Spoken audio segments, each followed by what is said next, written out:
In this video, I'm talking about how I meal plan for a week. So if you're trying to figure out how do I meal plan for two, or how do I meal plan for a family, or how do I meal plan on a budget, this is the video for you.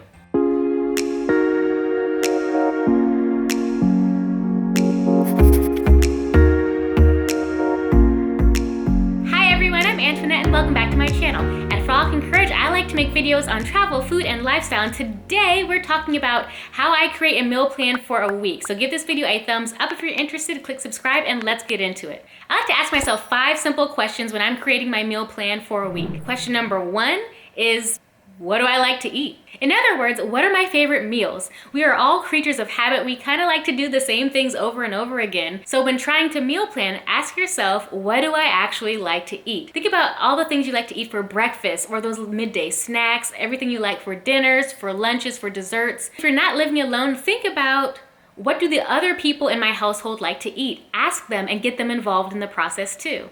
To jog your memory, think about all of the meals you had for the past couple of days. What did you have for breakfast? What did you have for lunch? You can also look at your pantries and your cupboards and your freezers and your refrigerators to see what you've actually used. Look at those items that just have barely a little bit of food left in them. Those are the things that you can use as clues to what you actually like to eat in a week. Once you have a good idea of what you like to eat, then write them down. Write down all those favorite breakfasts, lunches, meals, desserts, snacks. Write it all down and the ingredients that it takes to create those meals and the time it takes to prepare for that meal. So if you like bacon and eggs in the morning, know that you can put bacon in the microwave for 2 minutes, and scrambled eggs only takes about 2 minutes tops. So that's a quick 5-minute breakfast. Say you like to have lemon pepper salmon, then the salmon's gonna take a little while to prep, maybe 30 minutes or less to prep, so write that meal down. As you're writing down your favorite meals, you're eventually gonna find that you're gonna have an entire catalog of meals to choose from. So don't skip this step. It is step number 1 in how I create a meal plan for a reason.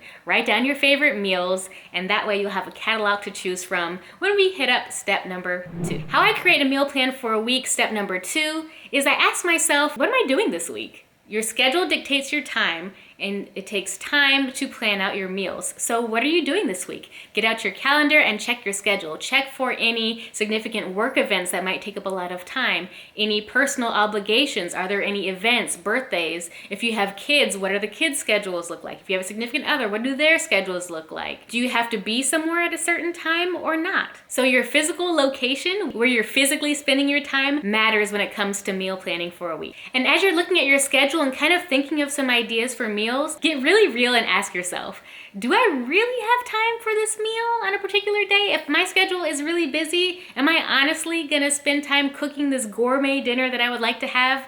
Can I prepare this meal on this particular day out of the week? Can I do this without burning myself out? The answer is no. And if your schedule is really busy, you can also look at things like maybe a crock pot meal that you can just set it and forget it, or maybe making something in the Instapot that only takes 10, 15, or 20 minutes. Consider foods that you can make once and maybe reuse, reheat, or freeze to use at a later date. And by the way, not everything has to be homemade if it doesn't work for your schedule. So as you're looking at your calendar in terms of meal planning, you can also start thinking about, hey, maybe I can get delivery this day, or maybe I can get takeout to release the burden of my time. Because if I don't have the time, then I can't cook. If I don't cook, then I'm likely to get off of my schedule. So include those days of buffer where you may not even have to cook anything at all. So how I create a meal plan for a week, step number 3, is I ask myself, what's my budget? You can have champagne taste on a beer budget. That is for sure.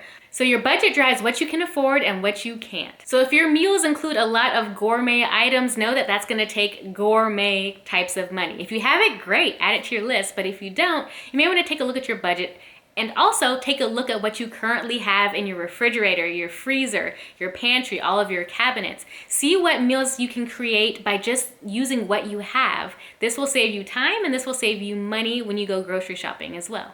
So check those cabinets for all those ingredients based on the meals that you have already created. So as you're meal planning, don't forget to check for what's on sale to help you with your budget. Check those online circulars. Check the circulars in the mail.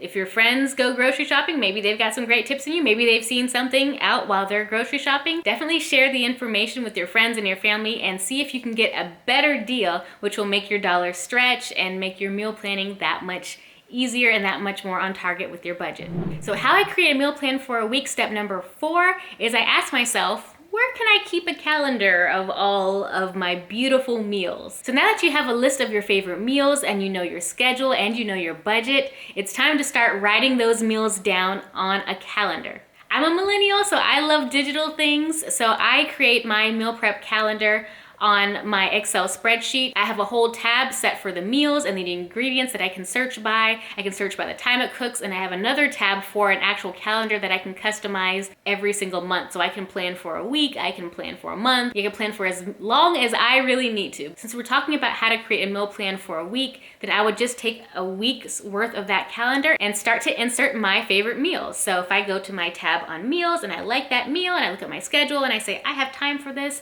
I will take that meal and I will insert into my calendar. So I do this for every breakfast, lunch, dinner, dessert, and snacks. This is your meal plan, so it's going to be custom based on you. I particularly don't like snacks and I don't really like desserts except for popcorn on a Saturday, so I'm going to be sure to put popcorn on a Saturday as a snack. And if you're interested in looking at my meal planning and grocery shopping spreadsheet, I'll put the link down in the description box below, or the video is in the card above.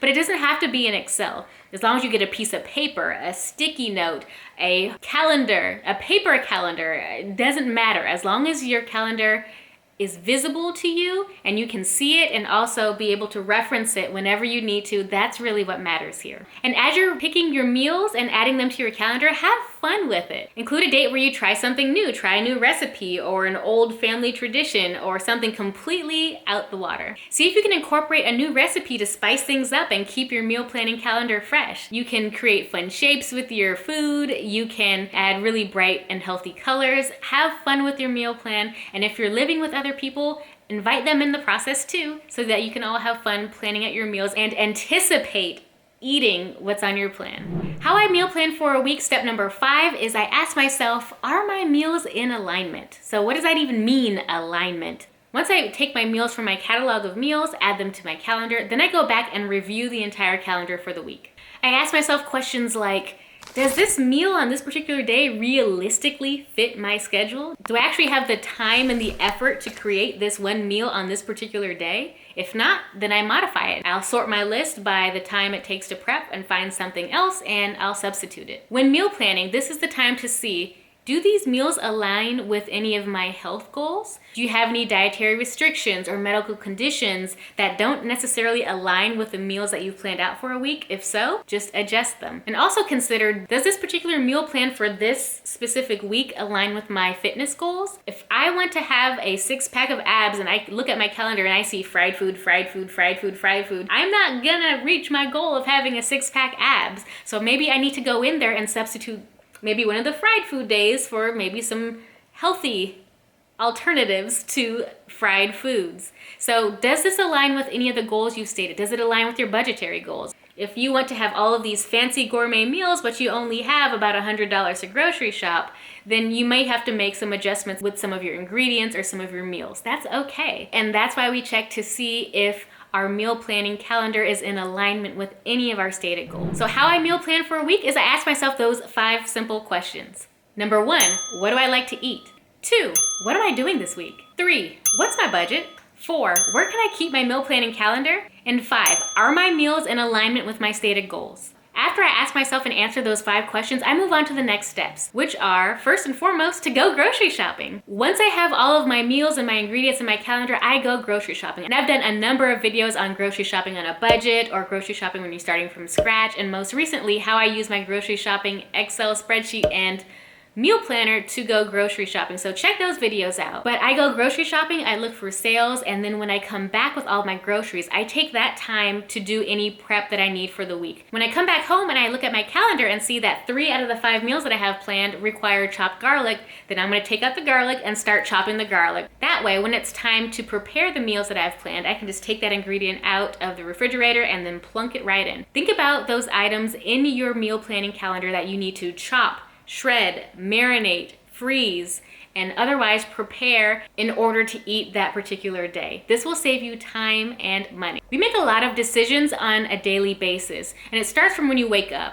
whether it's what time am I gonna wake up? What am I gonna wear today? What am I gonna eat today? Which route am I gonna take to get to work? If I'm not driving to work, well, what time am I gonna log in? What are my responsibilities at work? What do I have to do? What's the order I have to do them? At the end of the day, we're on the couch just staring at the roof thinking no more decisions. So with meal planning, it really helps cut on that decision fatigue. Meal planning also helps you stay on track with your budget. If you know what meals you're gonna make and the ingredients you need, and you've already looked at your refrigerator and your pantry, and you're using what you have, then you can stay on target to your financial goals. Once you're done prepping some of your ingredients, the next step is to just follow your plan. You've made a great plan. You've taken the time to write down all of your meals and put into a calendar. Just stick to your plan. But as you stick to your plan, life happens. We all know life happens. So be flexible. And if a meal isn't gonna work for you in a particular day and you find out the last minute, that's okay. Go back to your catalog of meals and substitute for something else. And then keep it moving. No sweat off your back. You already have a list of meals, and just roll with the punches. Roll with the flow and do the best that you can. At the end of the week, ask yourself, how did I do? What worked well and what didn't work so well? And then make adjustments for the next week. And remember to be kind to yourself. If you're just starting to meal plan, and if you're meal planning as a beginner, then be very kind to yourself. It's gonna take a couple of tries until you get into the swing of things. So don't beat yourself up. Just know that mistakes happen. Just be flexible. Grab another meal on your calendar if it doesn't work out for you, and keep it moving. And that's why it's important to review your meal planning strategy at the end of the week and make adjustments so that when you meal plan for the next week, you'll be better, stronger, faster, and more efficient. My question for you is, what other meal planning tips and strategies do you have that would be helpful for everyone watching this video? This list is by no means the be-all, end-all of all meal planning videos. So leave your best tips in the comments down below. I read every single one of them. And if you have any ideas for a future video, please leave those in the comments down below. So that's why I meal plan for a week. If you found this video helpful, please give it a thumbs up. And don't forget to click subscribe to my channel. I'll catch y'all in the next video. Bye.